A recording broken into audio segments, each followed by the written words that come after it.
Chapter 13. Maxim had to go up to London at the end of June to some public dinner, a man's dinner, something to do with the county. He was away for 2 days, and I was left alone. I dreaded his going. When I saw the car disappear round the sweep in the drive, I felt exactly as though it were to be a final parting, and I should never see him again. There would be an accident, of course, and later on in the afternoon, when I came back from my walk, I should find Frith white and frightened, waiting for me with a message.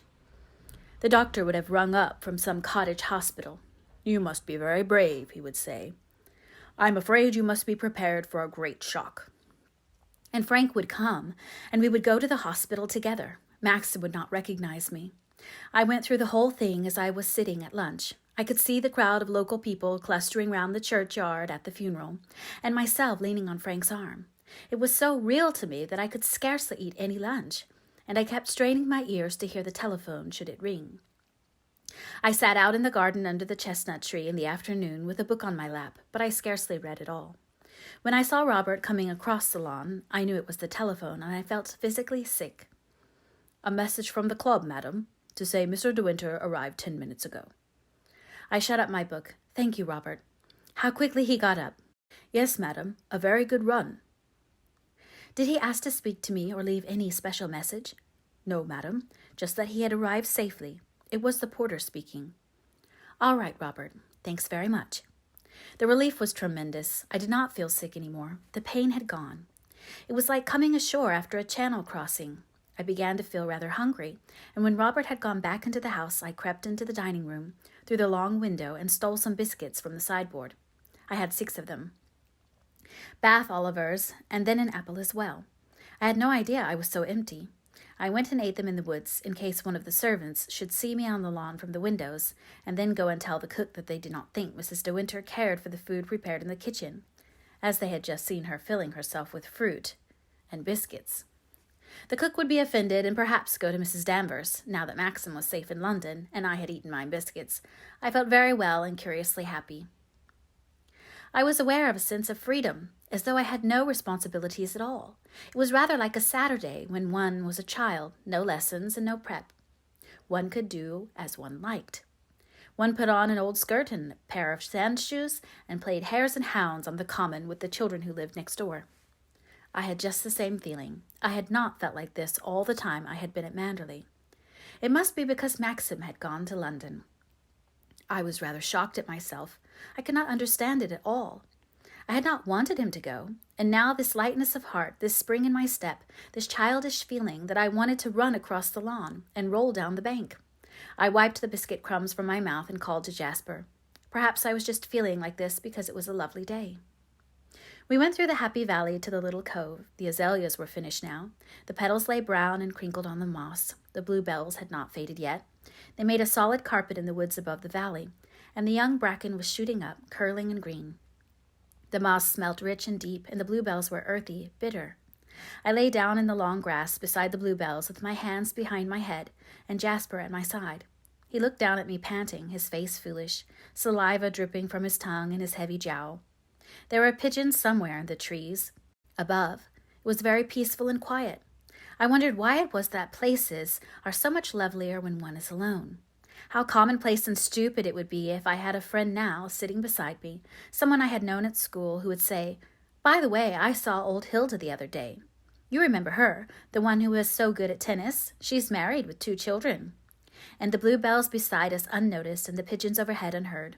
I did not want anyone with me, not even Maxim. If Maxim had been there, I should be lying as I was now, chewing a piece of grass, my eyes shut. I should have been watching him, watching his eyes, his expression, wondering if he liked it, if he was bored, wondering what he was thinking. Now I could relax. None of these things mattered. Maxim was in London. How lovely it was to be alone again. No, I did not mean that. It was disloyal, wicked. It was not what I meant. Maxim was my life and my world. I got up from the bluebells and called sharply to Jasper. We set off together down the valley to the beach. The tide was out, the sea very calm and remote. It looked like a great placid lake out there in the bay. I could not imagine it rough now, any more than I could imagine winter and summer. There was no wind, and the sun shone on the lapping water, where it ran into the little pools and the rocks. Jasper scrambled up the rocks immediately, glancing back at me, one ear blown back against his head, giving him an odd, rakish appearance. "Not that way, Jasper," I said. He cared nothing for me, of course. He loped off, deliberately disobedient. "What a nuisance he is," I said aloud, and I scrambled up the rocks after him, pretending to myself I did not want to go to the other beach. Oh, well, I thought, it can't be helped. After all, Maxim is not with me. It's nothing to do with me. I splashed through the pools on the rocks, humming a tune. The cove looked different when the tide was out, less formidable. There was only about 3 foot of water in the tiny harbor. A boat would just float there comfortably, I supposed, at dead low water. The buoy was still there. It was painted white and green. I had not noticed that before. Perhaps because it had been raining, the coloring was indistinct. There was no one on the beach. I walked across the shingle to the other side of the cove and climbed the low stone wall of the jetty arm. Jasper ran on ahead as though it was his custom. There was a ring in the water and an iron ladder descending to the water. That's where the dinghy would be tied, I suppose, and one would climb to it from the ladder. The buoy was just opposite, about 30 feet away. There was something written on it. I craned my neck sideways to read the lettering. Je reviens. What a funny name. Not like a boat. Perhaps it had been a French boat, though, a fishing boat. Fishing boats sometimes had names like that. Happy return. I'm here. Those sort of names. Je reviens. I come back. Yes, I suppose it was quite a good name for a boat, only it had not been right for that particular boat which would never come back again. It must be cold sailing out there in the bay, beyond the beacon, away on the headland. The sea was calm in the bay, but even today, when it was so still out there round the headband, there was a ripple of white foam on the surface of the water where the tide was racing. A small boat would heel to the wind when she rounded the headland and came out of the landlocked bay. The sea would splash inboard, perhaps, run down the deck.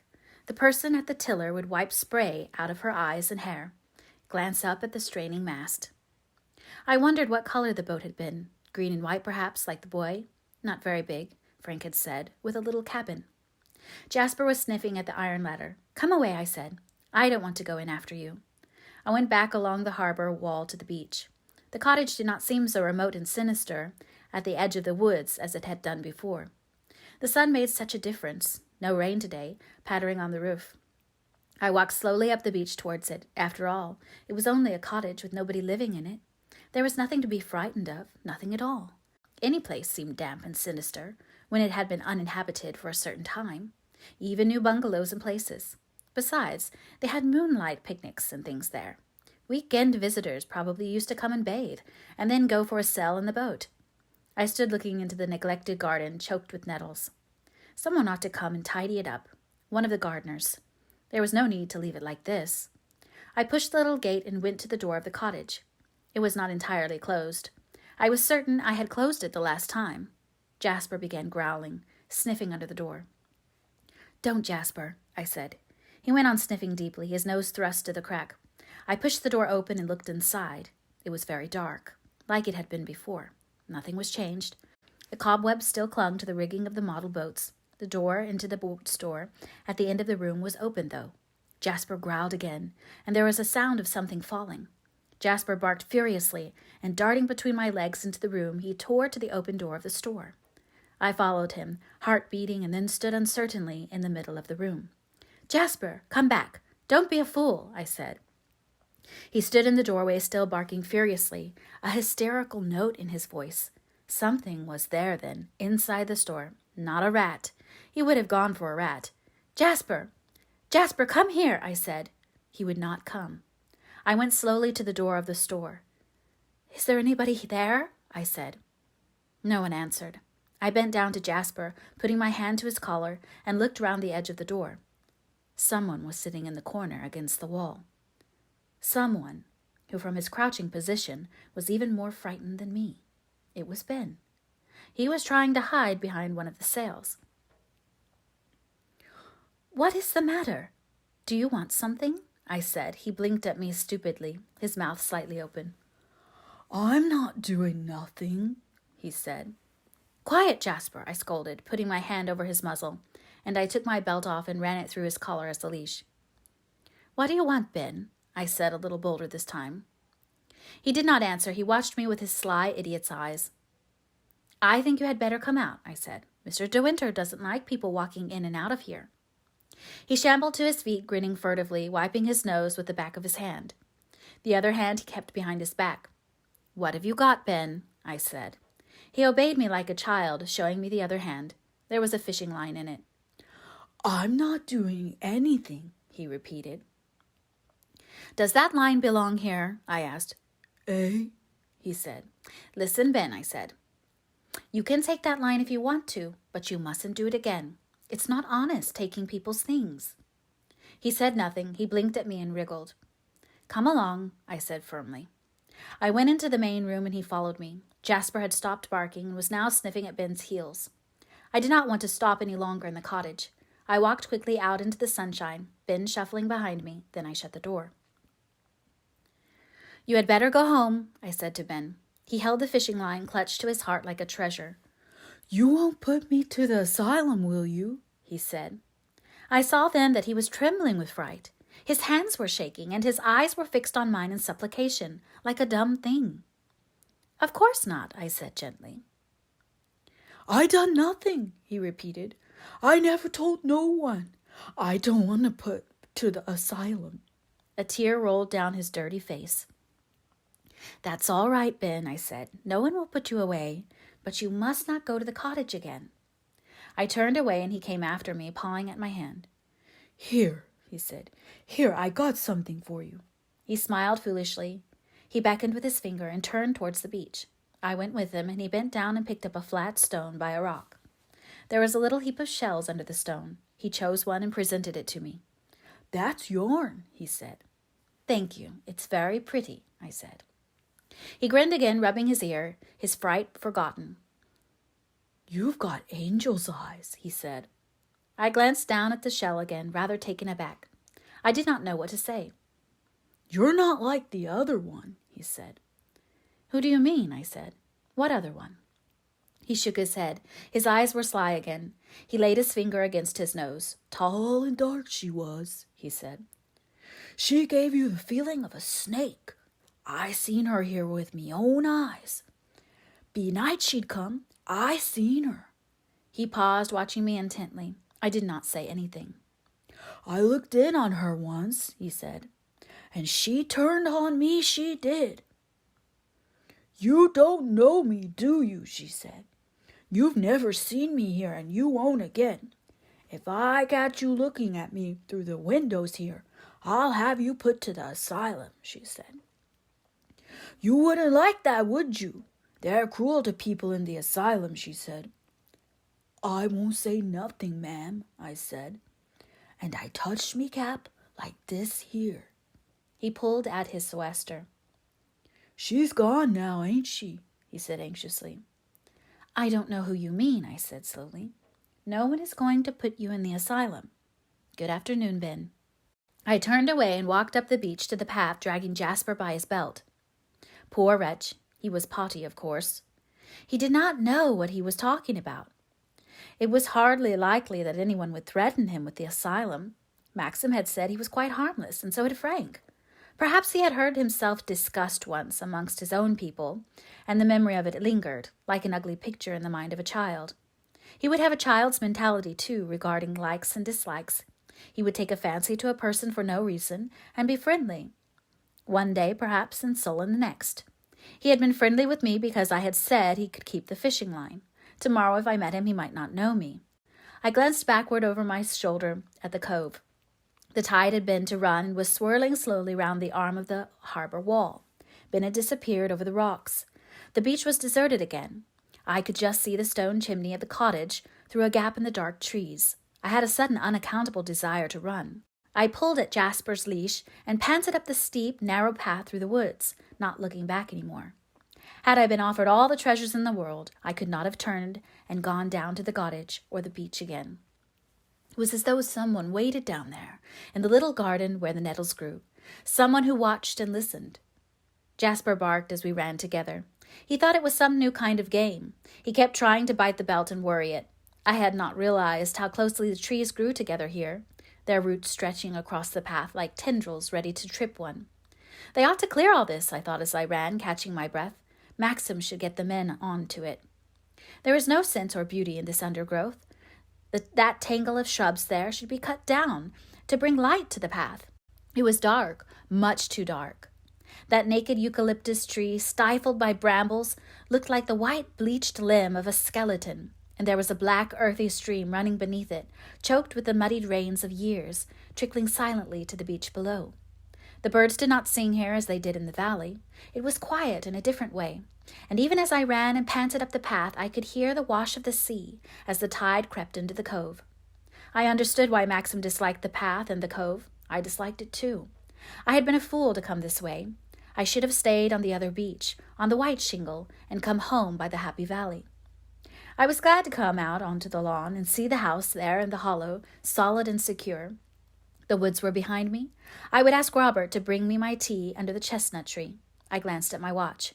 It was earlier than I thought, not yet 4. I would have to wait a bit. It was not the routine at Manderley to have tea before 1:30. I was glad Frith was out. Robert would not make such a performance of bringing the tea out into the garden. As I wandered across the lawn to the terrace, my eye was caught by a gleam of sunshine, or something metal showing through the green of the rhododendron leaves at the turn of the drive. I shaded my eyes with my hand to see what it was. It looked like the radiator of a car.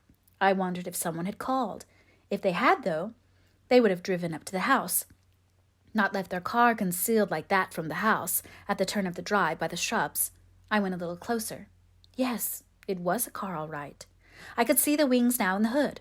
What a funny thing. Visitors never did that as a rule, and the tradesmen went round the back way by the old stables and the garage.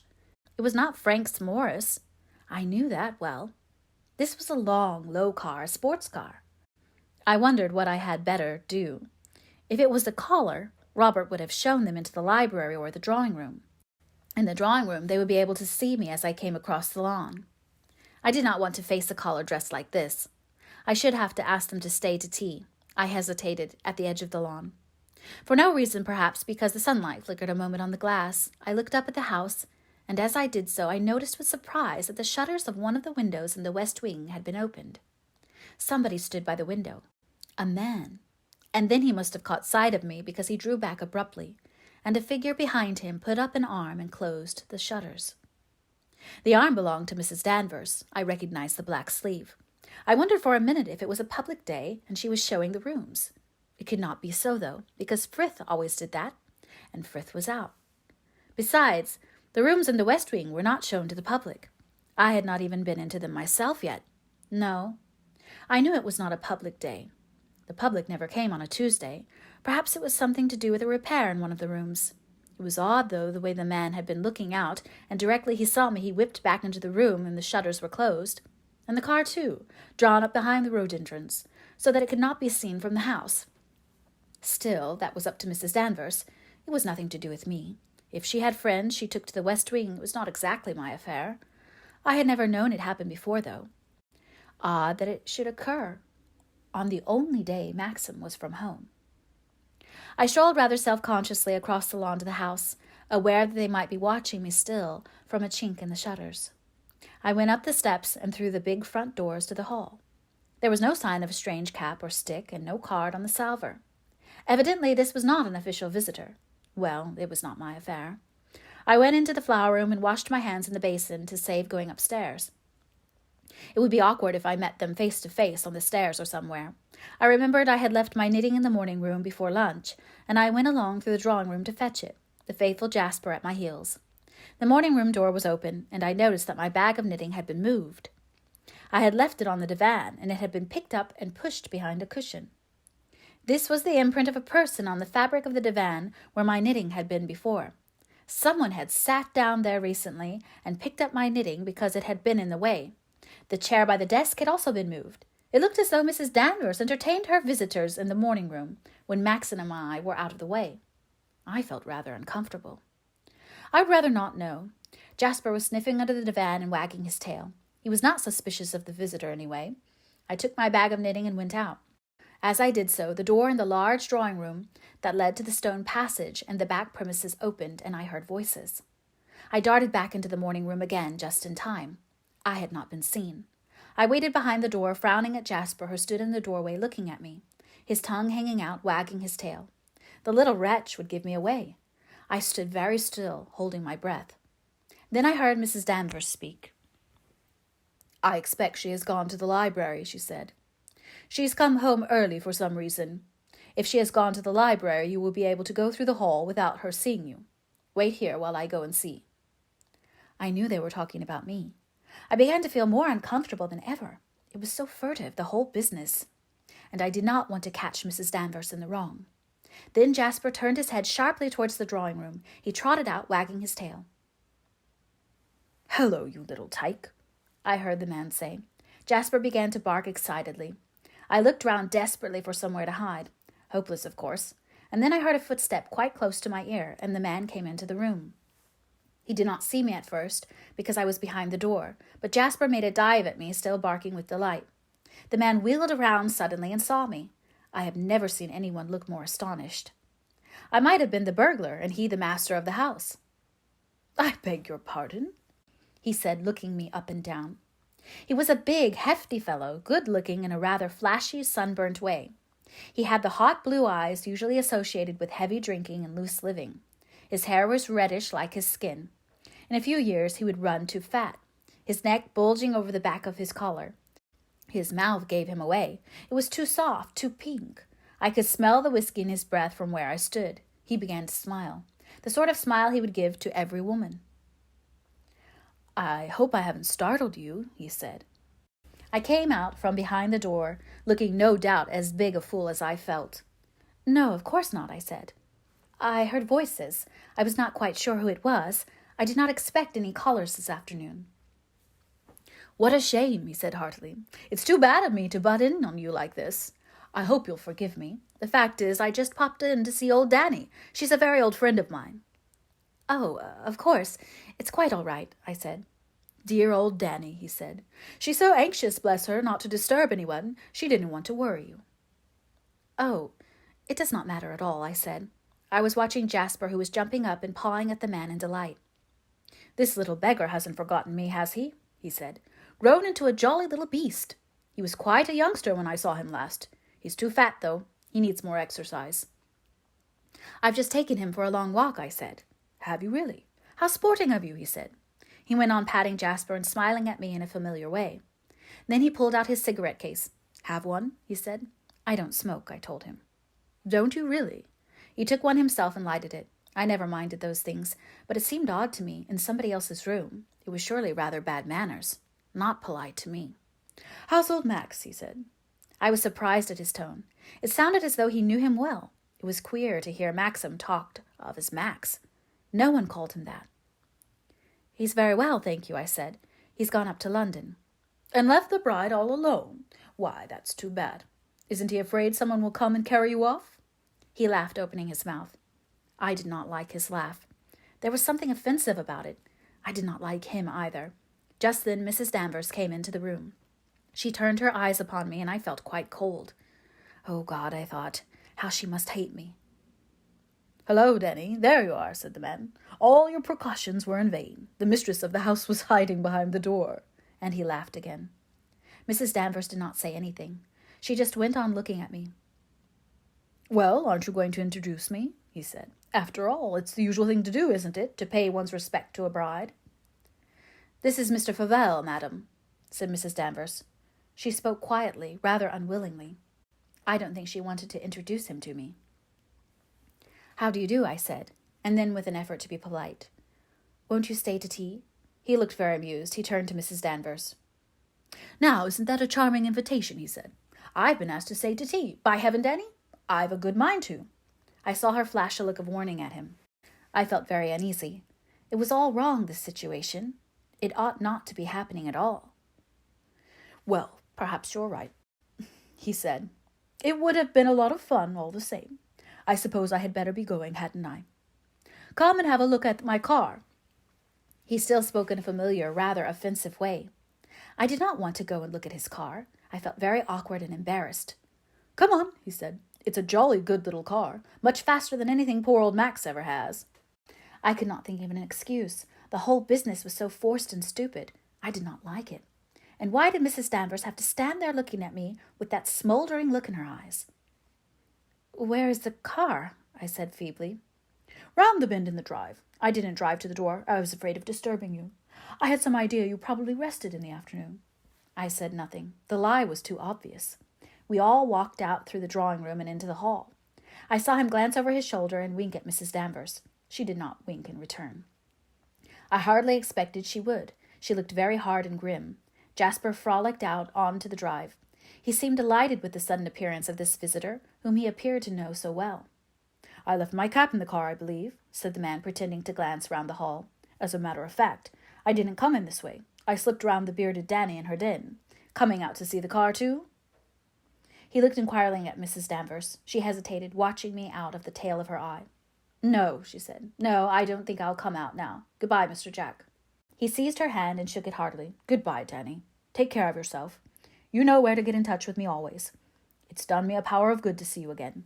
He walked out onto the drive, Jasper dancing at his heels, and I followed him slowly, feeling very uncomfortable still. "Dear old Manderley," he said, looking up at the windows. "The place hasn't changed much. I suppose Danny sees to that. What a wonderful woman she is, eh?" "Yes, she's very efficient," I said. "And what do you think of it all? Like being buried down here?" "I'm very fond of Manderley," I said stiffly. "Weren't you living somewhere down in the south of France when Max met you? Monty, wasn't it? I used to know Monty well." "Yes, I was in Monte Carlo," I said. We had come to his car now, a green sports thing, typical of its owner. "What do you think of it?" he said. "Very nice," I said politely. "Come for a run to the lodge gates?" he said. "No, I don't think I will," I said. "I'm rather tired." "You don't think it would look too good for the mistress of Manderley to be seen driving with someone like me? Is that it?" he said, and he laughed, shaking his head at me. "Oh, no," I said, turning rather red. "No, really." He went on looking me up and down in his amused way with those familiar, unpleasant blue eyes. I felt like a barmaid. "Oh, well," he said, "we mustn't lead the bride astray, must we, Jasper? It wouldn't do at all." He reached for his cap and an enormous pair of motoring gloves. He threw his cigarette away on the drive. "Goodbye," he said, holding out his hand. "It's been a lot of fun meeting you." "Goodbye," I said. "By the way," he said carelessly, "it would be very sporting and grand of you if you did not mention this little visit of mine to Max. He doesn't exactly approve of me, I'm afraid. I don't know why, and it might get poor old Danny into trouble." "No," I said awkwardly. "No, all right." "That's very sporting of you. Sure you won't change your mind and come for a run?" "No, I don't think I will, if you don't mind." "Bye-bye, then. Perhaps I'll come and look you up one day. Get down, Jasper, you devil. You'll scratch my paint. I say, I call it a damn shame, Max going up to London and leaving you alone like this." "I don't mind. I like being alone," I said. "Do you? By Jove, what an extraordinary thing. It's all wrong, you know, against nature. How long have you been married? 3 months, isn't it?" "About that," I said. "I see. I wish I'd got a bride of 3 months waiting for me at home. I'm a poor lonesome bachelor." He laughed again and pulled his cap down over his eyes. "Very well," he said, starting up the engine, and the car shot down the drive, snorting explosive fury from the exhaust, while Jasper stood looking at it, his ears drooping, his tail between his legs. "Oh, come on, Jasper," I said. "Don't be so idiotic." I walked slowly back to the house. Mrs. Danvers had disappeared. I stood in the hall and rang the bell. Nothing happened for about 5 minutes. I rang again. Presently Alice appeared, her face rather aggrieved. "Yes, madam," she said. "Oh, Alice," I said, "isn't Robert there? I rather fancied my tea out under the chestnut tree." "Robert went to the post this afternoon and isn't back yet, madam," said Alice. "Mrs. Danvers gave him to understand you would be late for tea. Frith is out too, of course. If you want your tea now, I can get it for you. I don't think it's quite 4:30 yet." "Oh, it doesn't matter, Alice. I'll wait till Robert comes back," I said. I suppose when Maxim was away, things automatically became slack. I had never known Frith and Robert to be out at the same time. It was Frith's day, of course, and Mrs. Danvers had sent Robert to the post, and I myself was understood to have gone for a long walk. That man Favell had chosen his time well to pay his call on Mrs. Danvers. It was almost too well chosen. There was something not right about it. I was certain of that. And then he had asked me not to say anything to Maxim. It was all very awkward. I did not want to get Mrs. Danvers into trouble or make any sort of scene. More important still, I did not want to worry Maxim.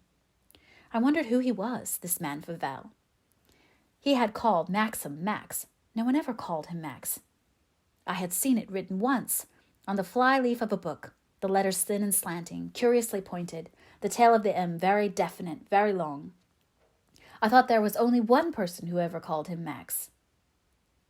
As I stood there in the hall, undecided about my tea, wondering what to do, the thought suddenly came to me that perhaps Mrs. Danvers was dishonest, that all this time she was engaged in some business behind Maxim's back, and coming back early as I had today, I had discovered her and this man, an accomplice, who had then bluffed his way out by pretending to be familiar with the house and with Maxim.